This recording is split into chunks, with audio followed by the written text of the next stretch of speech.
Bienvenue pour notre webinaire sur le modèle de maturité de la formation et en particulier sur comment il a été déployé dans l'Académie Intersport. Bonjour à tous, moi je suis Émilie, je suis responsable de l'accompagnement de nos clients chez 360 Learning en France.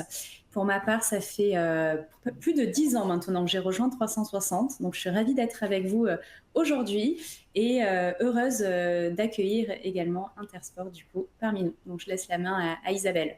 Bonjour à tous, donc je me présente, donc Isabelle Boisard, donc je suis la directrice de l'Académie d'Intersport.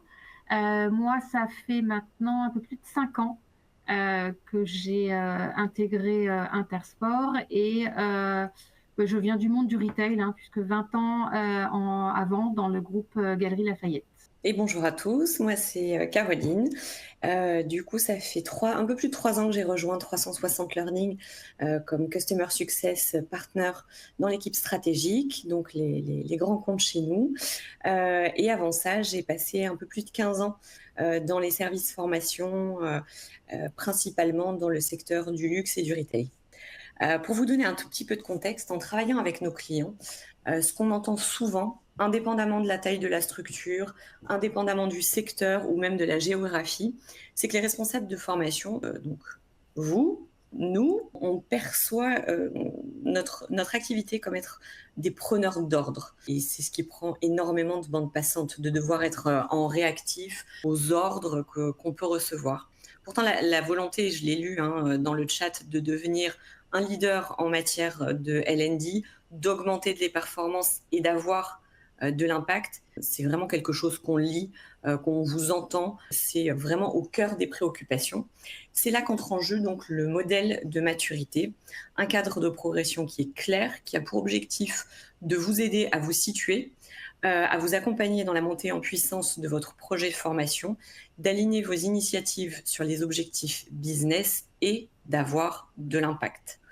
Il se concentre sur différents thèmes, des KPIs qui sont clés, qui permettent d'avancer et qui sont liés à votre profession. Ce qu'on observe donc est assez paradoxal et je pense qu'avec les chiffres qu'on a là à l'écran, c'est assez parlant. D'un côté, les apprenants reconnaissent la nécessité de la formation dans l'organisation.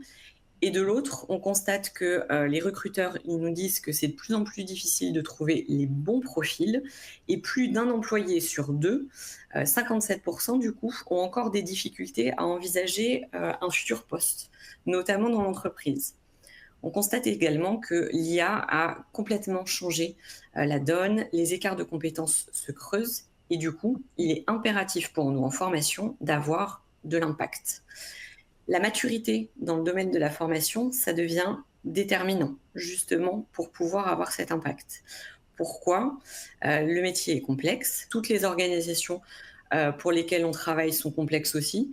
Et c'est pour cela qu'il fallait un modèle, un cadre qui reflète notre quotidien et qui nous permette justement d'avancer. Je ne pense pas révéler un grand secret en disant qu'on a du mal à prouver notre impact réel sur le business quand on travaille autour de la formation, alors qu'en fait, ce qu'on veut vraiment, c'est soutenir le développement des employés. C'est pour cela que nos amis les anglo-saxons parlent de L&D, donc learning et développement, plutôt que juste formation ou training. Aujourd'hui, donc, alors que les besoins explosent, et puis alors avec le Covid, évidemment, ça a été une ascension fulgurante. Les équipes se réduisent et du coup, il faut plus que jamais un cadre pour avancer.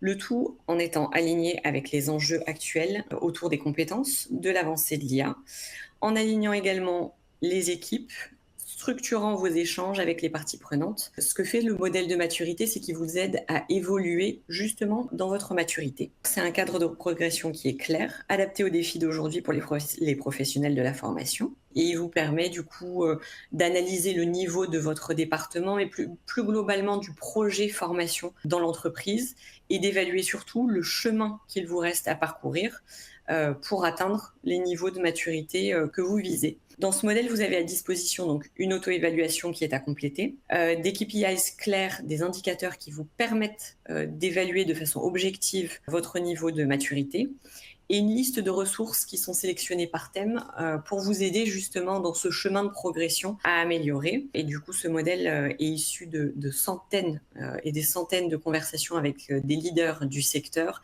et de plus de 25 ans d'expertise, le tout qui est condensé donc dans un seul et unique cadre avec pour objectif de booster vos compétences. On a 3 éléments, des thèmes, des niveaux et les fameux indicateurs précis pour chacun de ces thèmes et qui sont évidemment cohérents avec les différents thèmes. On a donc la stratégie de formation, vous vous évaluez sur cette partie-là, l'alignement avec la direction, puisque son implication est absolument capitale dans votre projet, la collaboration avec vos experts internes, ou externes d'ailleurs, l'engagement des apprenants, les besoins de formation, le processus de formation et les différentes données. Et là, on a donc les différents niveaux. Alors, si je les prends un par un, réactif, c'est un peu comme si vous donniez les clés d'un magasin de bonbons à un enfant. C'est relativement cher d'être en réactif et ça génère généralement peu de positif. Le niveau proactif, donc au moins ici, vous savez où diriger vos collaborateurs qui cherchent à se former, mais il est peu probable que ça ait un véritable impact. En tout cas, pas un impact aussi significatif que souhaité. Le niveau impactant, donc là, il existe vraiment une fonction formation qui semble, c'est un projet qui est assez complet, mais prouver l'impact de ce projet formation reste un peu compliqué, le talon d'Achille dans votre stratégie. Il y a le niveau stratégique. Là, ça y est, la formation a un impact sur les performances. Maintenant, il faut encore pouvoir trouver et prouver cette place au niveau stratégique. Mais effectivement, quand vous êtes sur le niveau de maturité stratégique, vous êtes clairement sur la bonne voie et cette approche, votre projet de formation, il commence à faire ses preuves et à montrer son impact. Et il y a le niveau transformatif. Donc là, c'est le Graal, l'Eldorado, on peut l'appeler comme vous voulez. Mais donc la formation, l'équipe Learning et Development est pilote et elle est axée sur la compétence et on montre vraiment l'impact du projet formation quand on est à ce niveau transformatif. Du coup, si je prends un exemple sur votre stratégie de formation, si vous devez faire le questionnaire et que vous devez mesurer votre niveau de maturité dessus, en niveau réactif, vous n'avez déployé qu'un seul cas d'usage transverse. En général, c'est la partie réglementaire. Si vous êtes au niveau proactif, c'est que votre stratégie de formation, elle est relativement générique. Vous comptez environ 1 à 3 cas d'usage transverses, l'onboarding, la partie réglementaire et ou le développement personnel. Et vous avez aussi, vous comptez 1 à 3 cas d'usage métier. Donc la formation logicielle, par exemple, et la formation de vos équipes de vente. Et puis, si vous êtes au niveau impactant dans votre stratégie de formation, là, vous savez que votre stratégie, elle est tournée vers l'apprenant. Vous avez déjà déployé des cas d'usage, à minima 3 cas d'usage transverses et 3 cas d'usage métier. Donc, je vous parlais tout à l'heure de l'onboarding, de la réglementation, mais il y a aussi les cas d'usage métier, donc formation des forces de vente, des processus, etc. Au niveau stratégique, votre formation, elle est basée sur les compétences. Donc là, vous êtes là pour combler l'écart de compétences qui a été mesuré. Et vous avez en plus, à minima, 3 cas d'usage transverses et 3 cas d'usage métier, au moins un cas d'usage qui est lié aux compétences. Alors justement, on peut peut-être parler de ce qui s'est passé au sein de l'Académie d'Intersport. Merci beaucoup Caro sur cette introduction au Maturity Model. Je pense que ça a donné envie à plein de personnes sur le chat. En tout cas, je vois à certainement tester l'outil.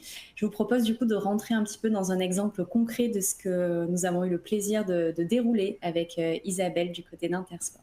Avant de rentrer dans le vif du sujet, je tiens à souligner qu'effectivement, on travaille ensemble depuis plusieurs années. Tu l'as évoqué en introduction, 5 ans au sein de l'Académie Intersport, mais avant, on avait eu l'occasion de travailler également ensemble. Donc ça fait maintenant, ça ne nous rajeunit pas, mais presque 9 ans qu'on travaille ensemble, si je ne me trompe pas.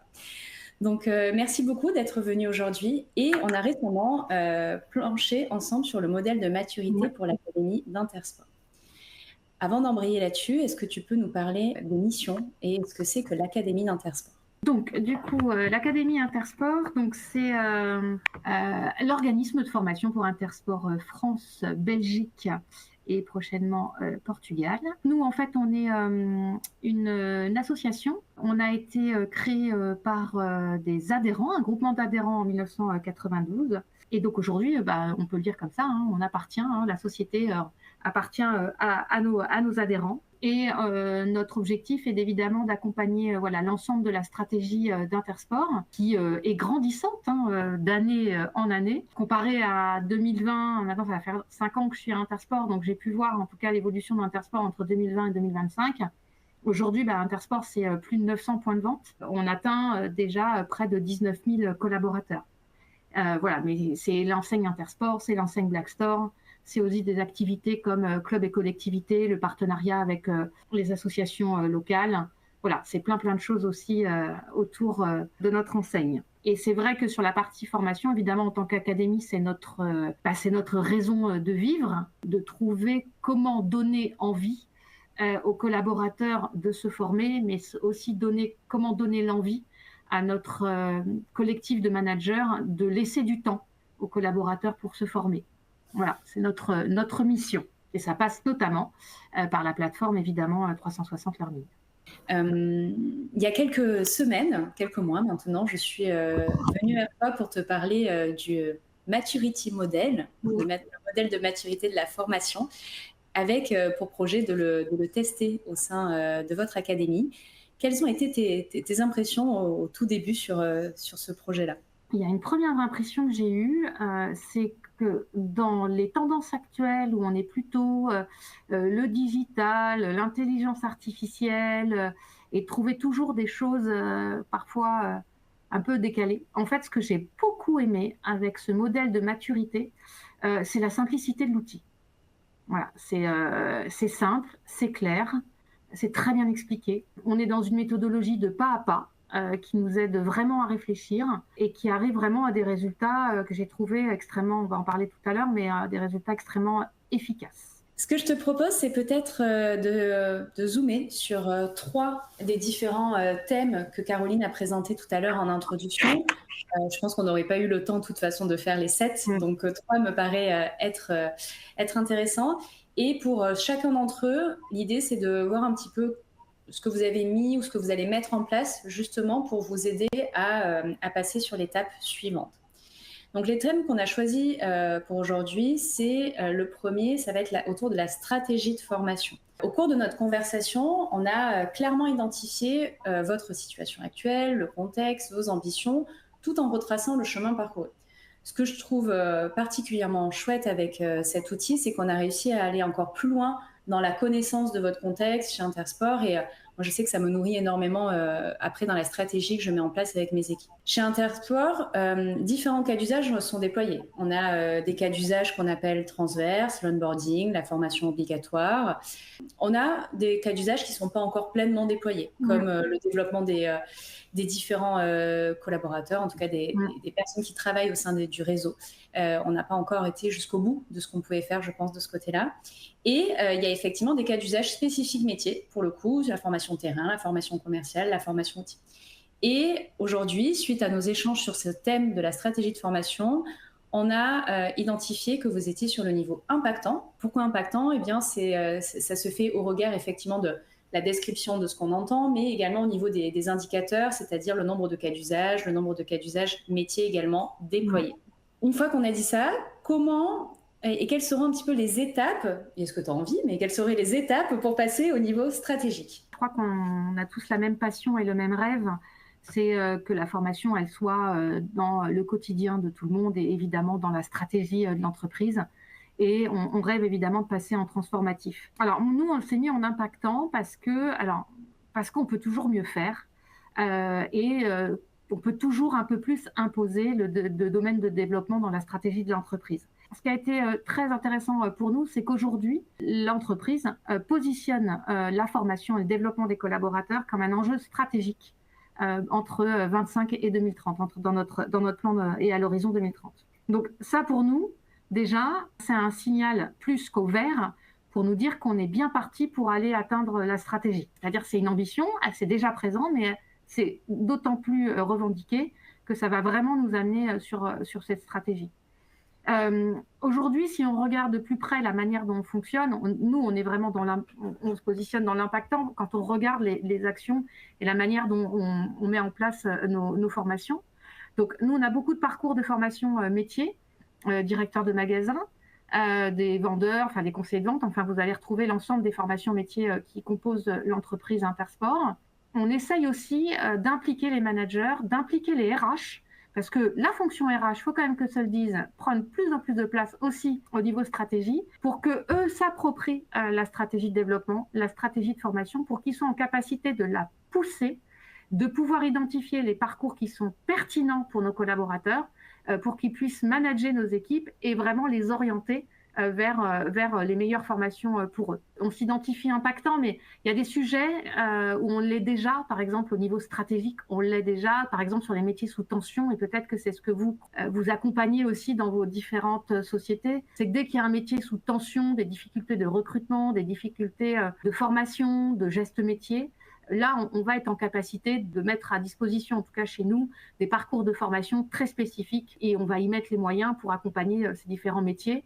Notamment chez nous, on a été impacté il y a quelques années, notamment aussi par rapport au Covid, qui était l'effervescence de l'utilisation du vélo, donc de nos techniciens cycles. Donc là, voilà, là, on est au cœur de la stratégie. On a mis en place un parcours et il fonctionne. Là où on a envie d'aller sur la stratégie, c'est qu'aujourd'hui, on parle beaucoup d'intelligence artificielle, du digital. Donc, il faut aussi qu'on accompagne nos équipes à vivre cette transformation digitale. Donc là, je pense que ce type de parcours nous aidera aussi à passer d'un niveau impactant à stratégique. Je pense à des thèmes comme sur le développement durable, tout ce qui est dans les politiques RSE. C'est aujourd'hui très présent dans les politiques et les stratégies des entreprises. Ça l'est beaucoup moins quand on regarde notre offre de formation. Donc nous, on veut vraiment aussi accentuer. Donc on en a. Mais par exemple, ce n'est pas forcément les formations les plus consommées. C'est-à-dire, ça fait partie de la stratégie de l'entreprise. Tout le monde le revendique. Si on n'est pas RSE, de toute façon, du coup, il y a la marque employeur qui va être impactée. Donc, on l'est. Nous, on a des modules de formation. Par contre, ils sont peu consommés. Donc là, il y a un vrai sujet. Et je le voyais tout à l'heure dans le chat, c'est comment on pousse et on donne envie aux collaborateurs de consommer de la formation. Nous, on a un sujet par rapport, on a l'offre, mais si ce n'est pas consommé, du coup, on ne peut pas dire qu'on est stratégique. Pour moi, c'est un tout. C'est du 360. Très clair. Et merci beaucoup pour tous ces éléments. Si on regarde peut-être un deuxième pilier qui est la collaboration avec les experts, c'est vrai que souvent, quand on évoque et qu'on parle de formation, on se dit que c'est nécessaire de faire intervenir des sachants, ceux qui ont le savoir en interne et qui peuvent en faire profiter leurs pairs. Ça permet aussi en plus de valoriser, je pense, l'expertise interne. Et c'est un des thèmes effectivement qui est abordé sur ce modèle de maturité. Ce qui est génial chez Intersport, on va se le dire, c'est que 100% des contenus de formation créés sur la plateforme sont co-construits avec des experts. Donc très sincèrement, on voit que la collaboration, ça fait partie de votre ADN. C'est peut-être pour ça qu'on s'est bien trouvé d'ailleurs avec 360. Et en termes de collaboration avec les experts, du coup, vous vous positionnez également sur le niveau impactant, avec une volonté d'aller sur du stratégique. Peut-être, Isabelle, ce que tu peux nous expliquer, c'est comment tu co-construis ces parcours et comment finalement tu vas aller quelles sont les prochaines étapes pour aller sur ce niveau stratégique? Effectivement, je rebondis sur ce que tu dis, Émilie. C'est vrai que nous, tout est co-construit, donc on pourrait se dire, en fait, on est niveau stratégique. Mais pas tant que ça. Parce qu'en fait, pour moi, il y a deux dimensions dans la notion d'expert. Il y a notre manière de travailler, qui est la manière dont nous, on conçoit des modules de formation. Donc là, l'académie, on va dire, est maître, c'est impulse en tout cas, évidemment avec des commanditaires, mais la conception de nouveaux modules. Et ça, c'est vrai qu'aujourd'hui, on est plutôt fiers, tu le dis, Émilie, mais nous, on le dit, il n'y a aucun module sur notre plateforme, donc on n'en a pas parlé, mais il y a plus de 300 modules sur notre plateforme. Il n'y a aucun module qui a été initié que par l'académie. Tous nos modules sont en mode projet et on a toujours associé des experts, donc ceux qui détiennent l'expertise métier, et toujours à nos clients, donc le réseau en priorité, parce qu'effectivement, ce sont les adhérents qui est notre principal client, mais de plus en plus, on travaille aussi avec les collaborateurs de la centrale. On va impliquer des collaborateurs ceux qui vont devoir mettre en place demain ces nouveaux gestes métiers ou ces nouvelles compétences en magasin. Donc, c'est de la co-construction. Donc là, si on ne regarde que par cette fenêtre, clairement, on pourrait dire qu'on est stratégique parce que rien n'est fait tout seul. En revanche, il y a un deuxième modèle qu'on fait très peu et sur lequel on n'est pas en avance, en tout cas vis-à-vis de mon regard, c'est de dire que cette plateforme elle nous permet de pouvoir s'appuyer sur des experts qui seraient eux-mêmes en capacité de créer des modules de formation, sans forcément l'intervention de l'académie, c'est-à-dire dans la conception. On interviendrait dans de la modération, dans de l'accompagnement, de la montée en compétences, etc. Mais en tout cas, on arriverait à faire que les experts soient en autonomie en magasin pour créer un module de formation. Et c'est là où nous, on a beaucoup de travail à faire sur comment on rend ça possible. Alors, je sais qu'il y en a qui arrivent, donc on va aller évidemment s'inspirer de ces modèles-là pour se dire comment on arrive justement à faire en sorte que des gens soient en capacité d'être autonomes dans la construction et la diffusion de formation. Aujourd'hui, il y a un élément essentiel, c'est être en capacité de démontrer, je vais utiliser plutôt ce mot-là, que la formation aurait un impact sur la performance. Donc, soit sur des performances de compétences, soit de performances opérationnelles. Nous, on est dans les mondes de magasins. Je rêverais de dire que les formations aient un impact sur le chiffre d'affaires, un impact direct. Donc, je n'ai pas trouvé la formule magique. Je ne l'ai pas trouvée. J'ai 25 ans de formation, je ne l'ai pas trouvée. J'ai quelques idées, quelques solutions qui arrivent à démontrer à des instants T que ça fonctionne. Par contre, je n'ai pas encore trouvé. Donc, si quelqu'un dans l'Assemblée là, je suis preneuse, quelle est la formule magique pour démontrer que ça a un impact? Maintenant, on le sait. On n'a pas besoin de... Enfin, on le sait, on ne l'a pas démontré. Évidemment qu'on le sait, sinon on ne serait pas là à en parler aujourd'hui. Et je ne serais pas là pour vous dire qu'effectivement, l'axe stratégique 25-30, c'est la formation pour... En tout cas, un des axes, c'est la formation pour Intersport. Si on se tourne maintenant sur le troisième pilier, et ça tombe bien parce que tout à l'heure, ça avait suscité beaucoup de sujets sur la direction et comment la stratégie de formation fait partie de la stratégie de l'organisation dans laquelle on travaille. C'est vrai qu'aujourd'hui, on a de la chance parce que chez Intersport, la formation a toujours été reconnue comme un moyen de contribuer au business. Tu parlais de l'impact, effectivement, juste avant. De manière générale, même si tu n'as pas encore craqué la formule magique pour le trouver, c'est reconnu. La formation a un rôle pour contribuer au succès du business. En 2025, pour le réseau, l'axe stratégique RH, Prio et la formation. En tout cas, on sait que ça va être un levier que vous allez utiliser. Oui. Et du coup, si j'ai bien compris, on a un alignement qui est assez fort, un alignement stratégique entre la formation et les différents CODIR. Quelles sont finalement les petites choses qui restent à faire pour passer sur du transformatif? Moi, je dis il faut semer des graines.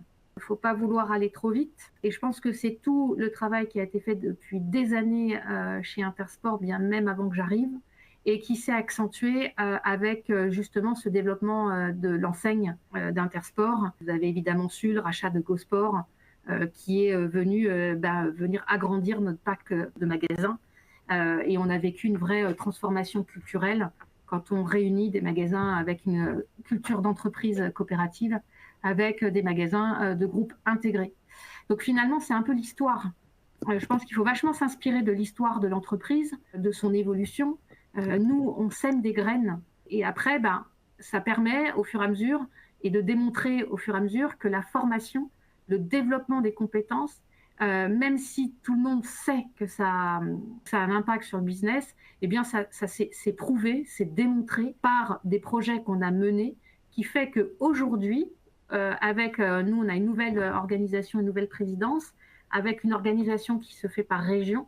Aujourd'hui, l'axe formation a été identifié comme un enjeu stratégique sur 25-30 pour pouvoir accompagner les équipes, développer les compétences pour qu'elles soient en mesure, en tout cas, de faire face au présent, puisqu'on est en vrai développement actuellement, et de faire face au futur, puisqu'il y a des grandes ambitions, en tout cas, de développement pour Intersport. Donc là, c'est ce qui fait qu'aujourd'hui, nous, on l'a mis au niveau stratégique et on a envie d'aller vers du transformatif. Le transformatif, c'est de s'appuyer sur cette nouvelle stratégie 25-30 d'Intersport, de s'appuyer sur la régionalisation, de régionaliser, en fait, qu'est-ce que ça veut dire régionaliser?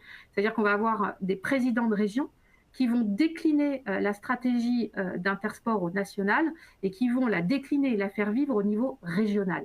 Eh bien, nous, on va s'intégrer dans cette stratégie-là. Donc, moi, je dois repenser mon modèle, je dois repenser la manière dont on travaille au sein de l'académie, aligner nos méthodes de travail aux enjeux stratégiques de la région. Dans des différents piliers, ça va être évidemment, on a nos catalogues de formation, on a nos plans de développement des compétences, mais d'être en capacité de les traduire, de les décliner et les adapter au niveau des enjeux et des objectifs de chaque région.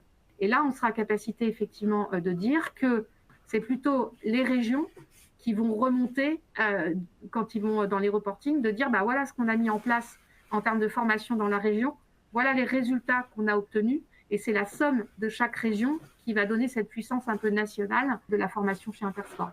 Très bien, je pense que c'est plein de bons conseils et en vrai, ton retour d'expérience est hyper précieux, je pense, pour toutes les personnes qui nous écoutent. On vient de terminer le troisième pilier. Peut-être on peut se dire quelques mots de conclusion sur ce modèle de maturité, d'évaluation de la maturité.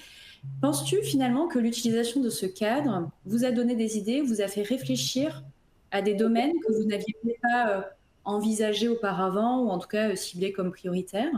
En tout cas, ce que ça nous a permis, ce modèle de maturité, c'est de poser les choses, de réfléchir, de poser les choses, de les structurer, de les timer. Et moi, en tout cas, je m'en suis rendu compte en travaillant avec vous sur cette réflexion-là, c'est que certaines choses, elles pourront pas se faire maintenant. Donc, ça m'a même permis de les hiérarchiser. Donc, ça m'a permis d'écrire finalement ma feuille de route, de définir mes objectifs.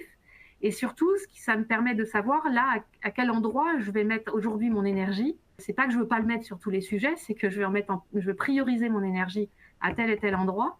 Et je sais que de toute façon, tout ça sera profitable pour les autres prochaines étapes.